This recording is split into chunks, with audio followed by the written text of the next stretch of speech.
Kenapa sih Pak atau Bu sejak daring ini sepertinya tugasnya semakin menumpuk dan menumpuk, apalagi deadline-nya kan berdekatan dengan jam pelajaran yang semakin pendek. Seperti yang tadi sudah dikatakan oleh Pak Rozak bahwa guru itu harus bisa membuat siswanya penasaran, tapi kembali lagi mau atau tidak siswanya dibuat penasaran. Penting nggak sih Bu sebenarnya nilai semester 6 itu untuk perguruan tinggi? Hai Sobat Ganesha, selamat siang semuanya. Gimana semua kabarnya hari ini? Kali ini bareng aku Tabris, kembali lagi di podcast MPK SMA Negeri 3 Pekalongan mengenai guru mendengar. Oke teman-teman, Assalamualaikum warahmatullahi wabarakatuh. Waalaikumsalam warahmatullahi wabarakatuh. Keren banget nih narasumber kita pada hari ini. Di sini ada Bapak Dr. Andes Abdul Rozak selaku Kepala SMA Negeri 3 Pekalongan. Selamat siang Pak Rozak. Selamat siang.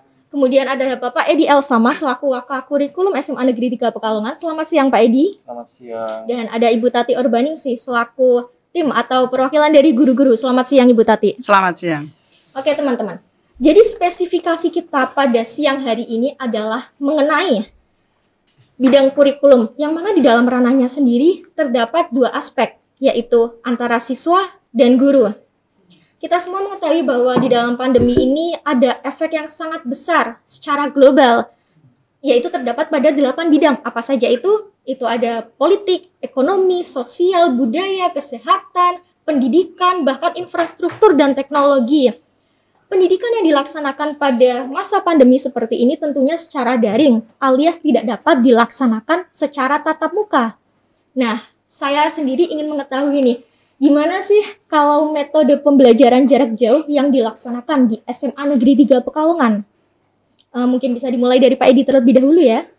Ya, sebagai wakil bidang kurikulum, saya telah mengusulkan kepada Kepala Sekolah Pak Rozak, juga telah berjalan selama ini membuat kebijakan bahwa kita dengan segala macam trial and error, berbagai macam aplikasi, maka kita sudah memilih aplikasi yang relatif user friendly terhadap guru maupun terhadap siswa. Itu kemudian juga mudah digunakan bagi guru juga bagi siswa. Juga yang relatif tidak membebani memori gadgetnya guru dan siswa. Ini kita sudah berjalan selama berapa lama ya? Selama hampir satu tahun ya Pak. Ya. Itu sih yang coba kami lakukan sebagai bidang kurikulum.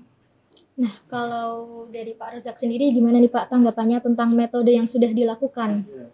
Betul, memang pandemi ini begitu berpengaruh besar terhadap kegiatan pendidikan, sehingga sekolah dalam hal ini kepala sekolah dituntut untuk berinovasi.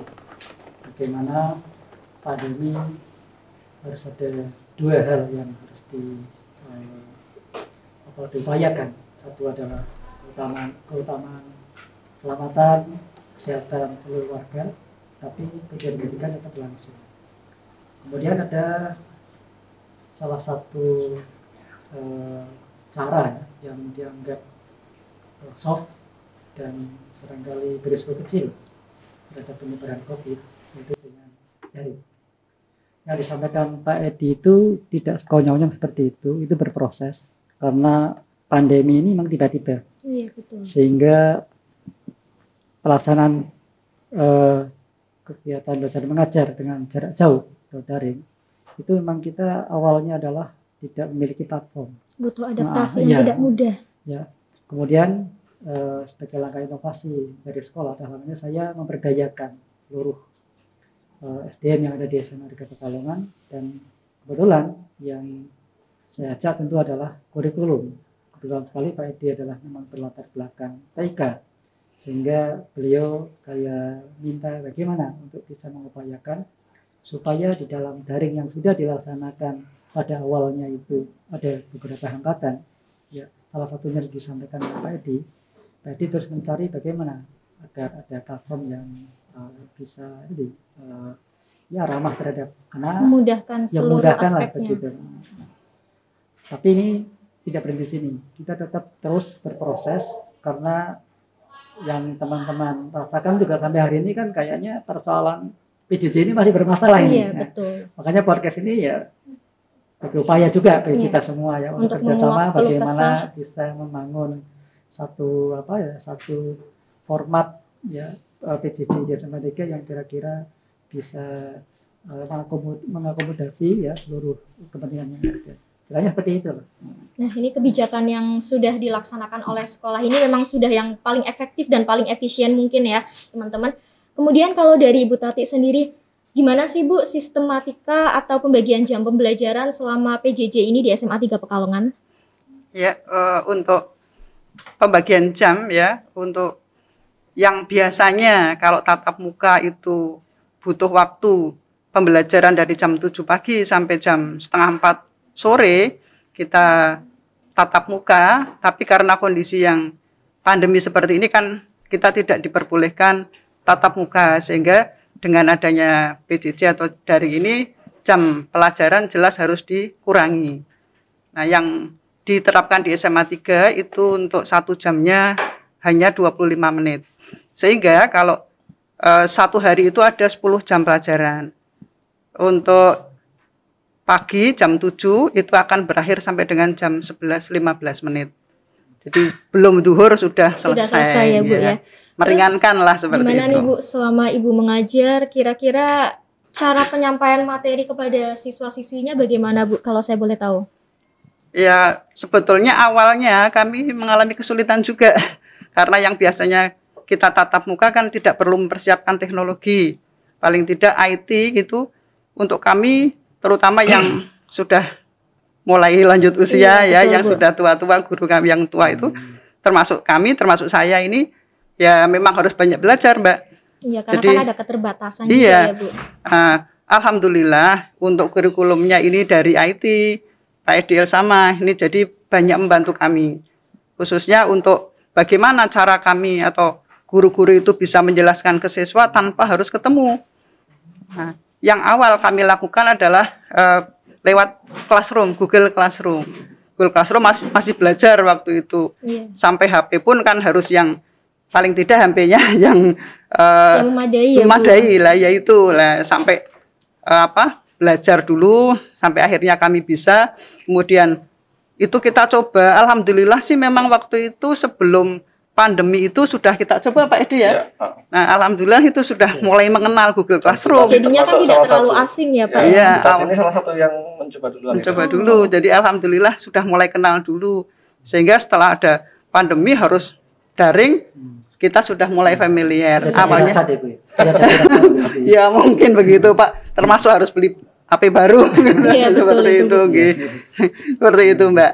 Terus ini nih yang mau saya pertanyakan, dan ini juga menjadi sesuatu yang paling banyak diprotes oleh anak-anak SMA 3. Kenapa sih Pak atau Bu sejak daring ini sepertinya tugasnya semakin menumpuk dan menumpuk, apalagi deadline-nya kan berdekatan dengan jam pelajaran yang semakin pendek.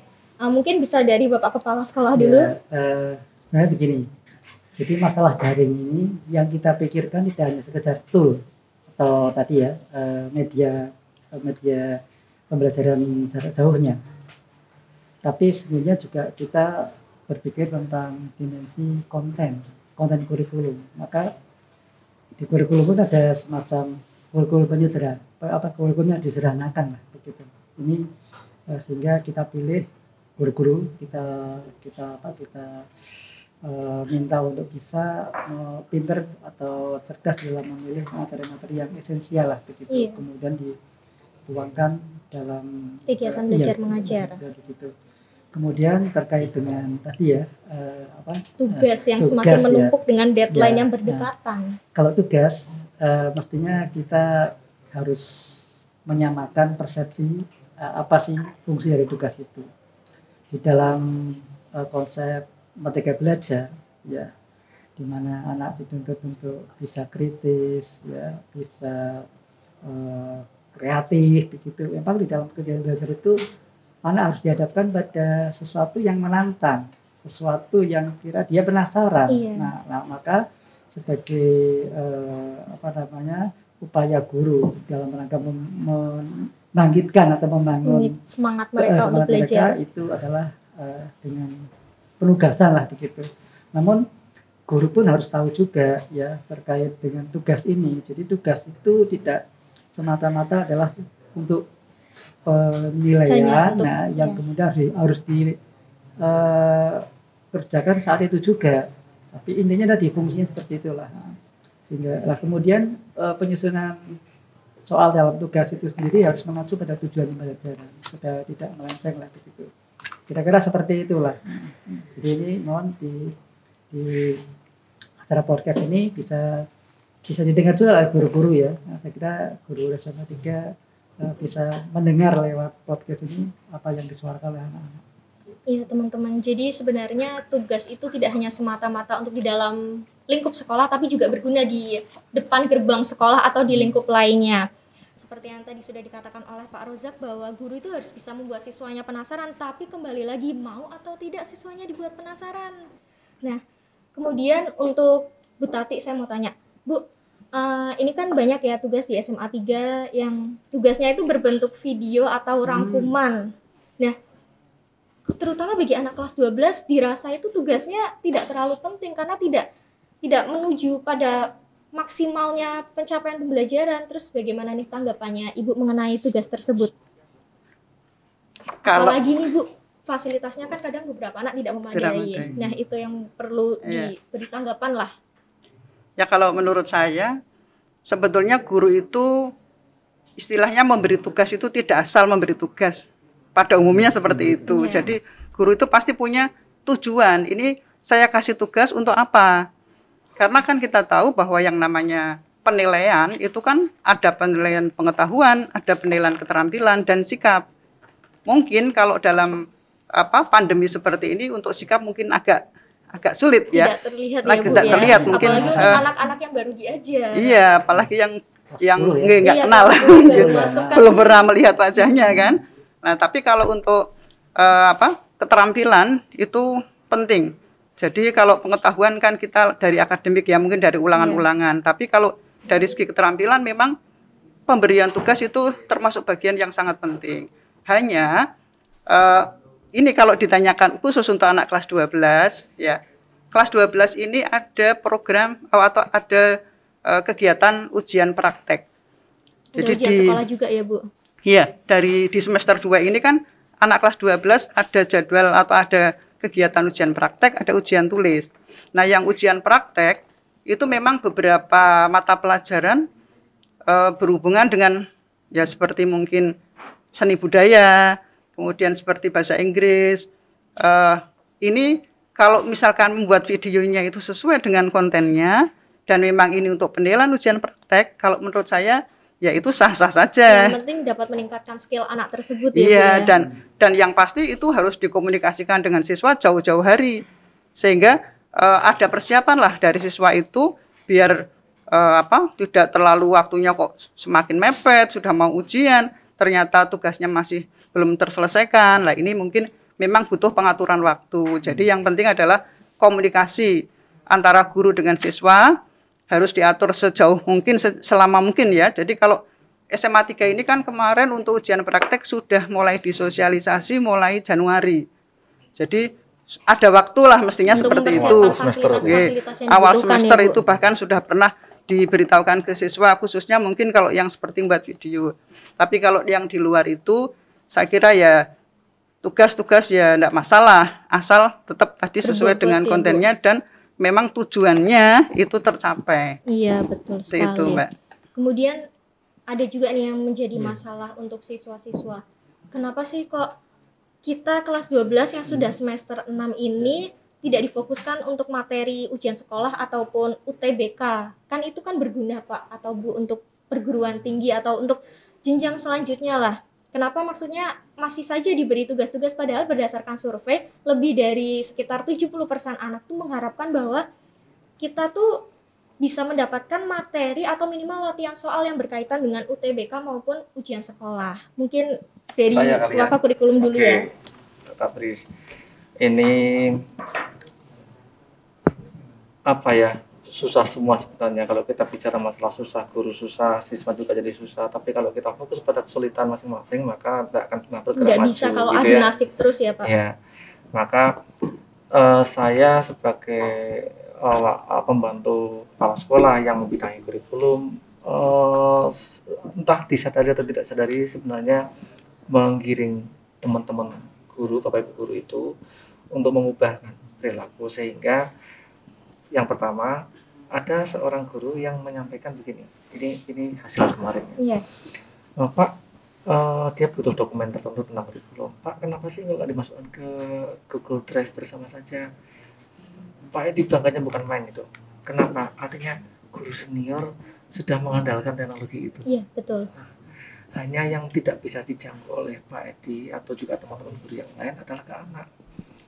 Teman-teman guru bisa begitu karena kan Pak Edi bisa mendekati, bahkan WFO ya, work from WFH yang dicatatkan Pak Edi pun kadang berangkat kan untuk membantu teman-teman guru.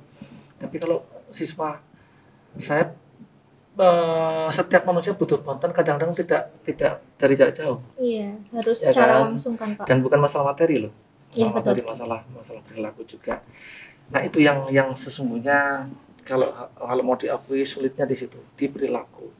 Sekarang ketika seorang guru itu atau sekelompok guru itu mampu berubah perilakunya pelan-pelan ya, dari tidak akrab dengan teknologi, bukan tidak bisa tapi tidak akrab, menjadi akrab. Ya karena kan kita bersama-sama, meskipun separuh berangkatnya, tetap bisa ketemu, bisa saling mengingatkan, bisa saling support. Nah kalau guru ke anak jauh. Iya. Itu Apalagi untuk anak-anak yang dirasa support sistemnya kurang ya. Kurang, nah itu. Nah kemudian tadi saya menyinggung masalah tugas video yang sepertinya tidak bermanfaat untuk kelas 12 ya, terutama semester 6 ini. Hanya merepotkan.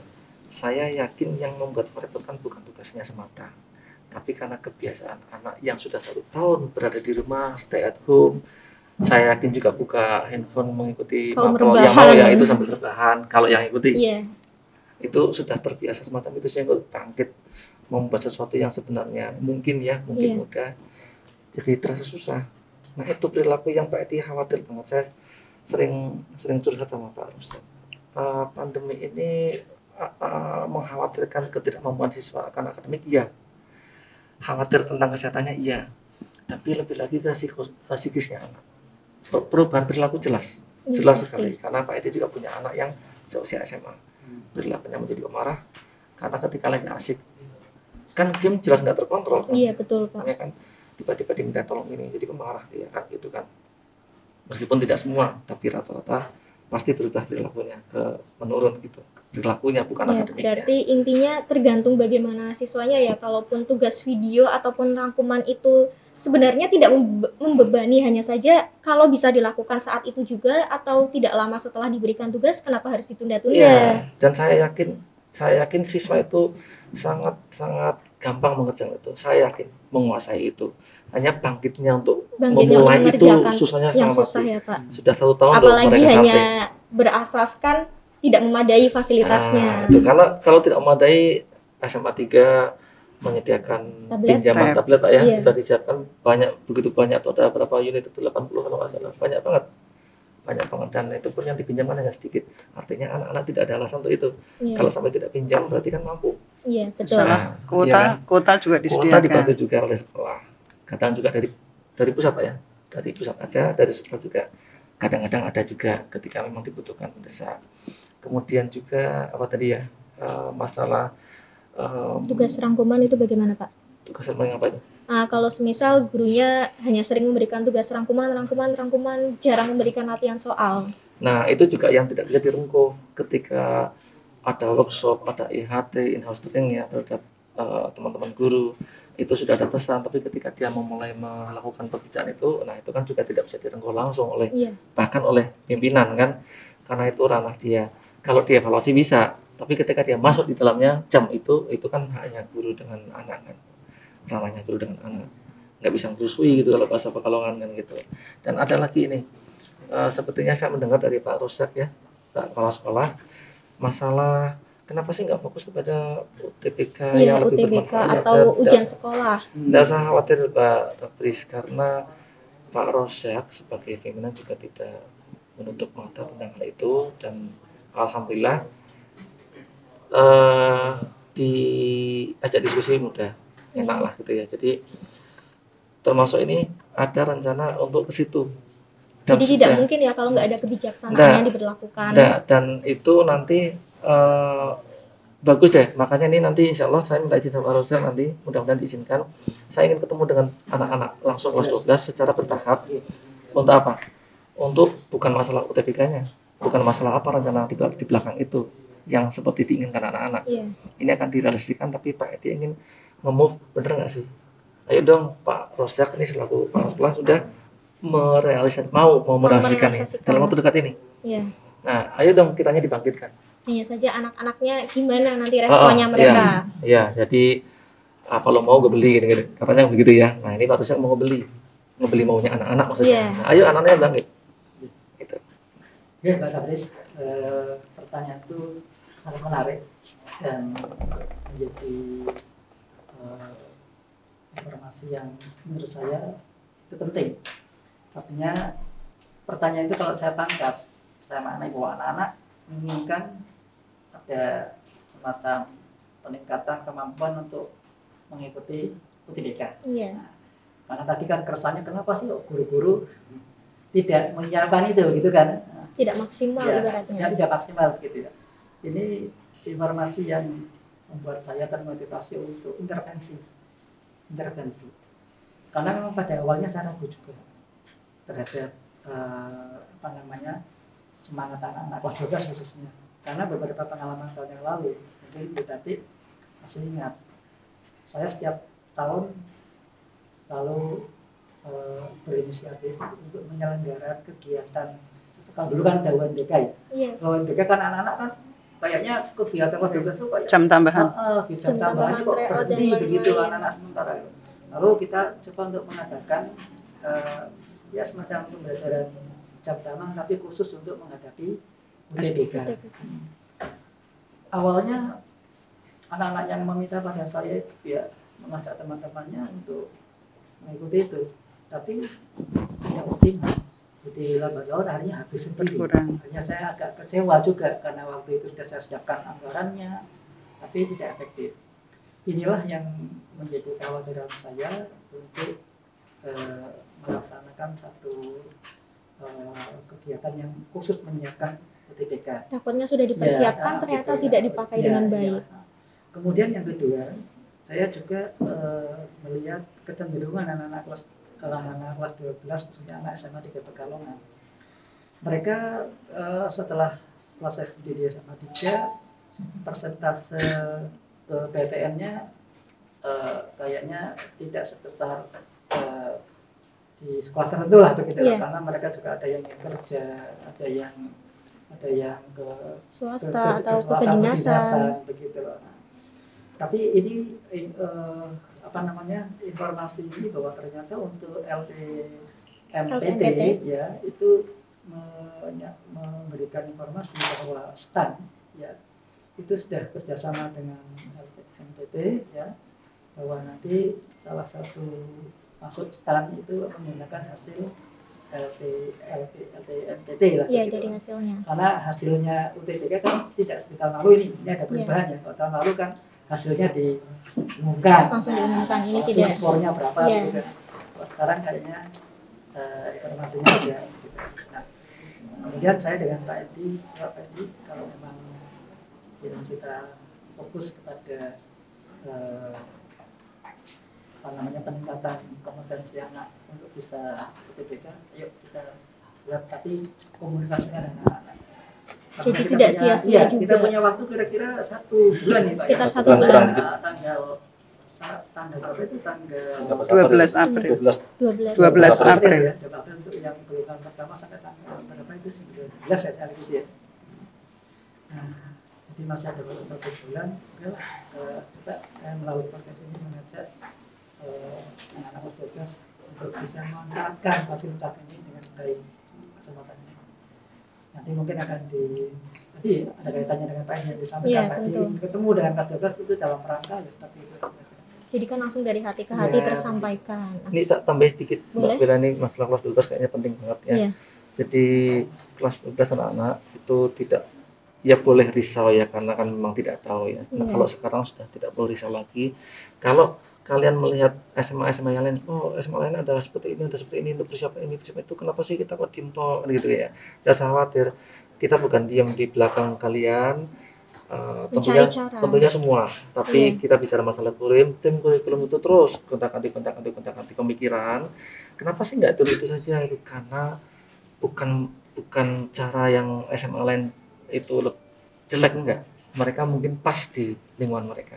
Maka kami pun akan mencari yang pas di lingkungan kita, lingkungan anak-anak yang adaptif kita. Ya, mereka pas di sana belum pas di sini.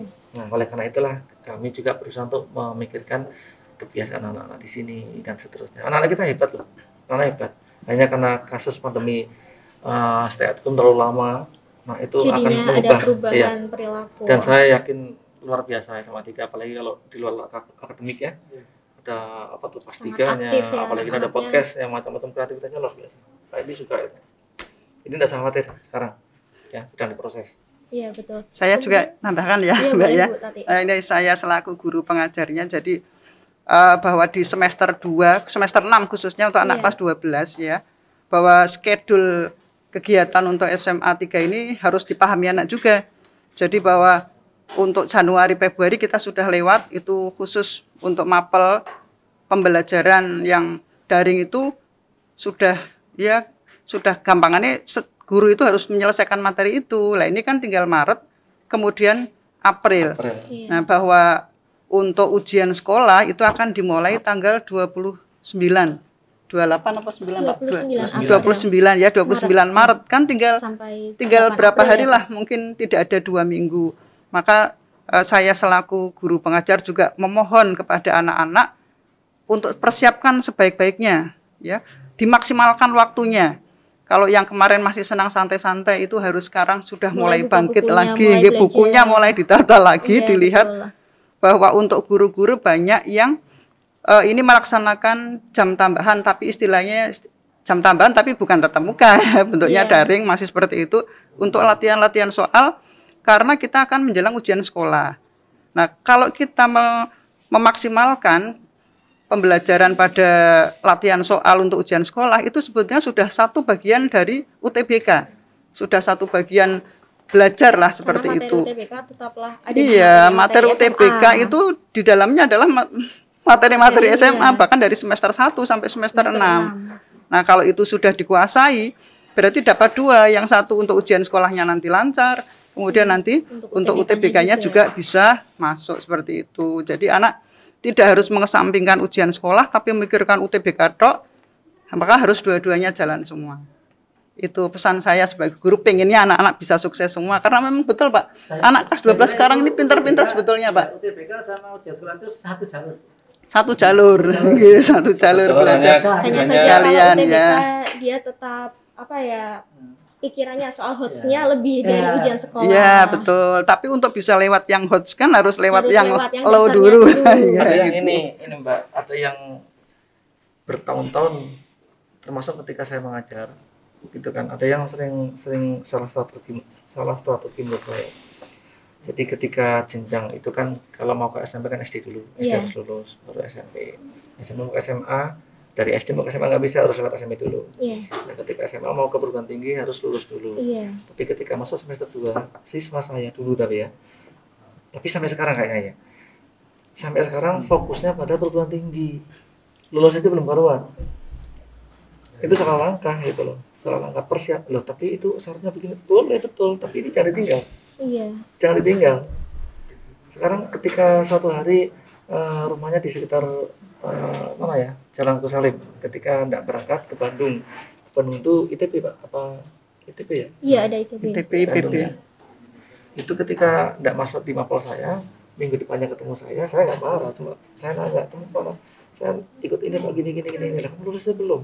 Yakin kamu lulus? Saya nggak marah gitu loh, saya nggak marah, cuma nanya. Sebenarnya nggak apa-apa, cuma kan kita sebagai siswa harus punya prioritas punya juga strategi, kan. Itu juga ya, jangan terlalu konyol itu. Itu titip untuk teman-teman itu.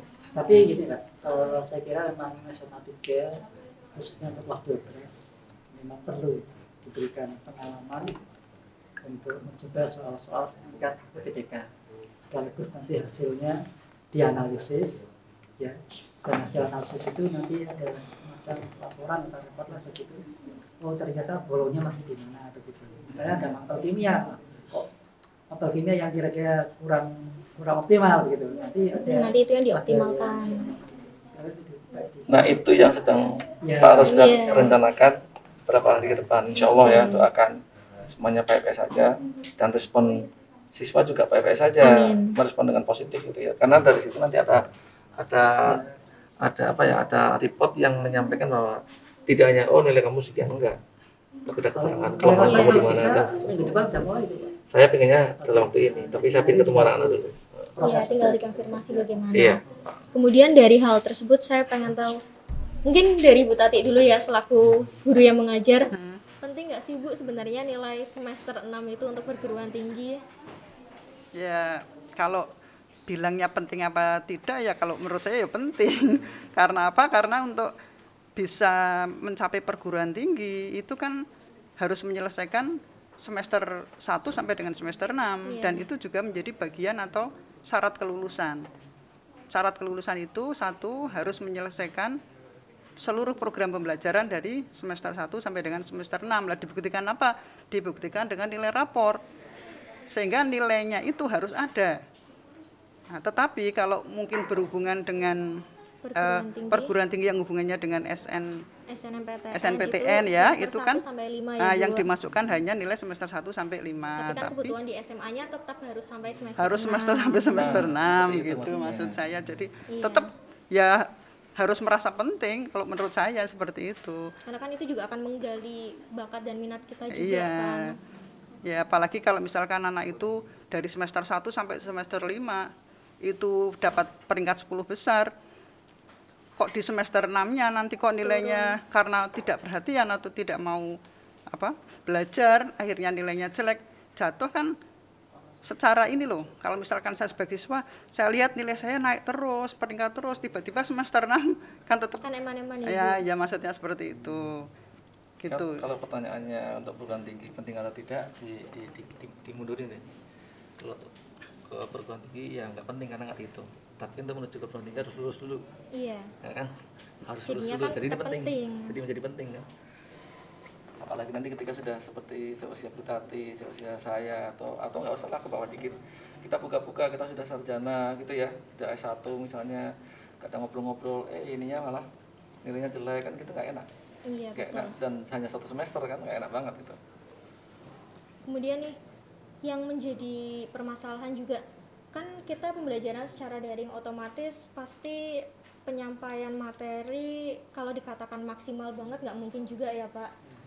Terus juga kenapa sih kok guru-guru kadang tidak membahas, misal nih setelah selesai ulangan harian atau setelah memberikan latihan soal, kenapa nggak dibahas gitu latihan atau ulangan hariannya? Maksudnya kan biar siswa-siswi juga tahu gitu apa sih jawaban atau cara yang benar gitu. Mungkin bisa ditanggapi mungkin dari Pak Edi dulu. Oke, itu keluhan siswa. Iya. Keluhan siswa yang mengeluhkan itu pasti tidak semua. Sekelompok siswa yang tingkat kesadarannya lebih tinggi. Iya. Bukan yang lebih pinter ya, Iya, tapi yang tapi tingkat yang lebih kesadarannya tinggi. lebih tinggi kan gitu kan ya. Kemudian ada juga keluhan Bapak Ibu guru juga. Ya, kalau mau dibahas yang mengikuti hanya beberapa anak saja gitu loh. Jadi ini nanti jarak kemampuan si anak yang mengikuti sama yang enggak jadi kejauhan. Jauh banget. Dan tetap kita cari solusinya gitu. Bagaimana agar anak-anak yang tidak mengikuti. Jadi contohnya gini, yang saya kan matematika. Membahas yang saya lihat hanya 8 anak. Dia bahas itu. Saya tidak tahu ya kelas berapa. Cuma dia membahas dengan telatennya, dicampur dengan bahasa Jawa, disuruh menjawab satu-satu dan itu yang ikut hanya 8.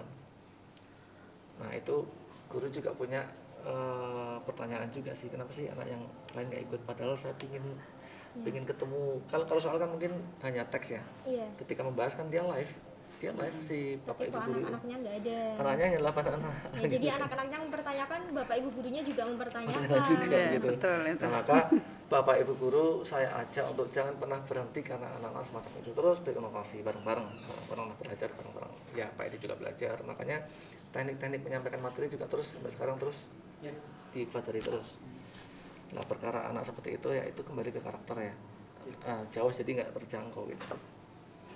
Saya kira itu perlu klarifikasi ya Iya. terkait dengan pembahasan pembahasan soal oleh guru dilakukan apa tidak. Jadi kalau kita lihat dari tupoksi guru itu kan mengajar, mendidik, membimbing.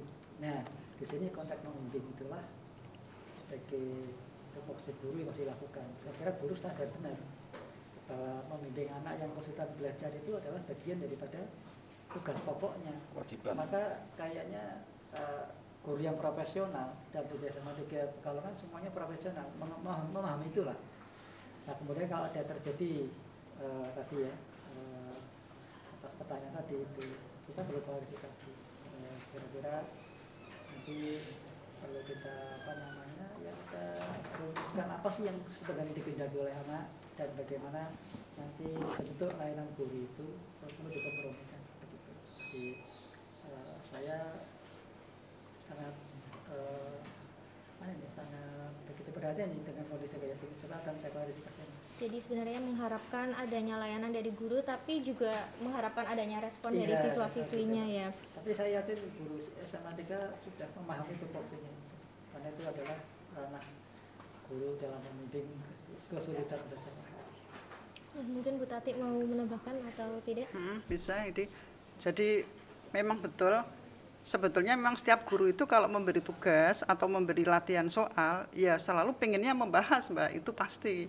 Paling tidak kan dengan dijelaskan mesti anak lebih paham, yang tadinya salah bisa jadi benar kan seperti itu.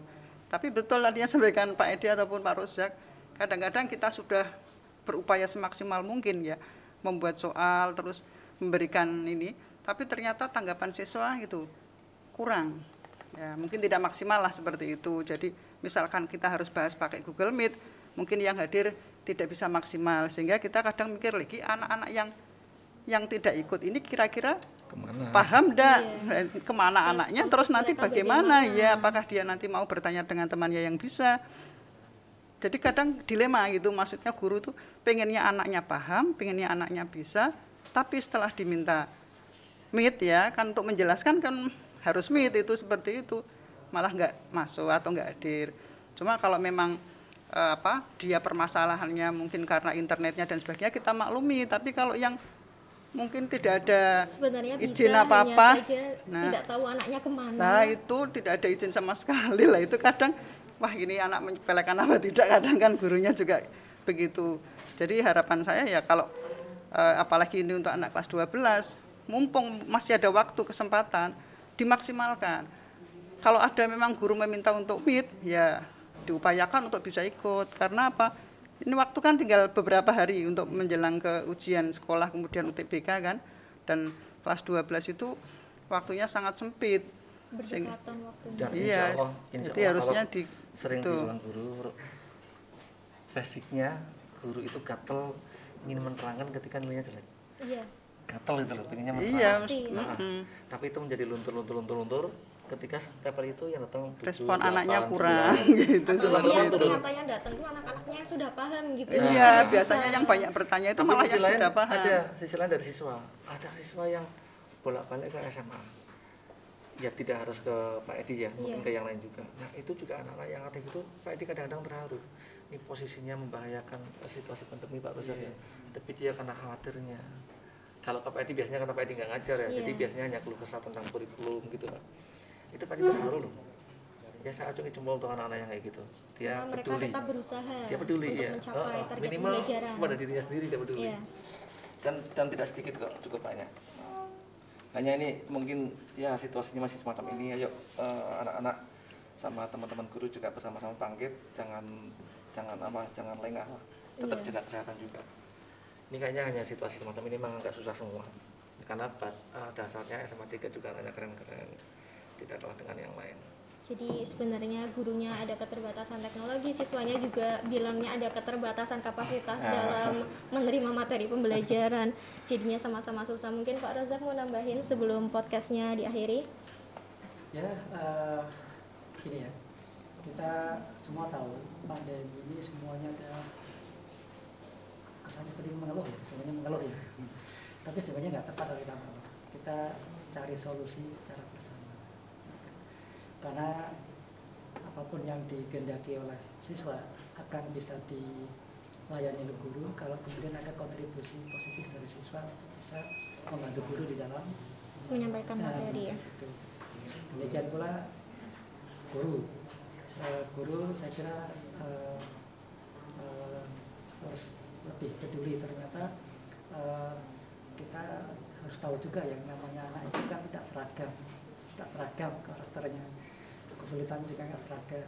Tapi kadang-kadang kan guru ini yang sering terjadi itu mengira atau menganggap bahwa dalam satu kelas itu perlu perlakuan yang sama. Tapi Padahal ternyata, karakter setiap ya, anak beda-beda. maka ada kan program pengayaan, ada program remedial, itu kan sebenarnya kan melayani yang kurang, kemudian melayani yang lebih, ada manajemen, ada pengayaan begitu. Nah kalau misalnya lebih keren lagi, seandainya siswa tidak tahu mengandalkan guru, mungkin teman-teman yang lebih bisa itu bisa juga berfungsi untuk bagaimana menjadi guru lah, tutor sebaya lah begitu. Dulu tutor sebaya di SMA 3 kayaknya Bagus. di jalan bagus ya. Tapi karena ini mungkin pandemi ya. jadinya Tapi kira-kira anak-anak nanti lah bisa berinovasi lah, walaupun pandemi tapi bisa berinovasi untuk bisa tetap harus ada gerakan-gerakan baru. Apalagi nanti ini nih UTBK ini Pak. UTBK ini perlu apa ya? Perlu ini maksudnya proaktif dari anak-anak lah. Gitu. Kalau hanya mengandalkan guru saja, saya yakin, bahkan saya sering mengatakan, anak kalau kamu itu hanya mengandalkan pada materi yang diberikan guru, maaf waktu itu saya hanya sekedar ya bahasa kritikan lah begitu. Maaf kalau kamu hanya mengandalkan apa yang disampaikan guru, cukup hanya untuk kamu bisa naik kelas. Tapi kalau kamu ingin bisa menembus perguruan tinggi yang berkualitas, itu dari diri kita sendiri sebenarnya. Itu harus ada upaya. Guru tetap akan mendukung, tapi kamu yang harus bisa proaktif. Jadi nggak apa-apa sekarang capek, nanti kan kalau udah lihat hasilnya pasti puas sendiri ya. Nah, saya kira itu. Oke teman-teman, jadi sebenarnya bisa kita simpulkan dari podcast ini bahwa kesepakatan atau komunikasi antara guru dengan siswa itu akan menjadi hal yang sangat penting dalam mengolaborasikan perspektif antara keduanya, yang mana hal tersebut tuh nggak akan cuma berguna di lingkup sekolah, tapi juga akan bermanfaat di masa yang akan datang, betul ya Pak atau Bu? Nah, kemudian saya juga berharap semoga podcast kali ini dapat menyeimbangkan persepsi baik dari guru maupun siswa supaya dapat memaksimalkan kegiatan belajar mengajar. Terima kasih ya untuk Bapak Roza, kemudian Pak Edi dan Ibu Tati. Terima kasih juga untuk teman-teman yang udah menonton dan sampai jumpa di podcast berikutnya.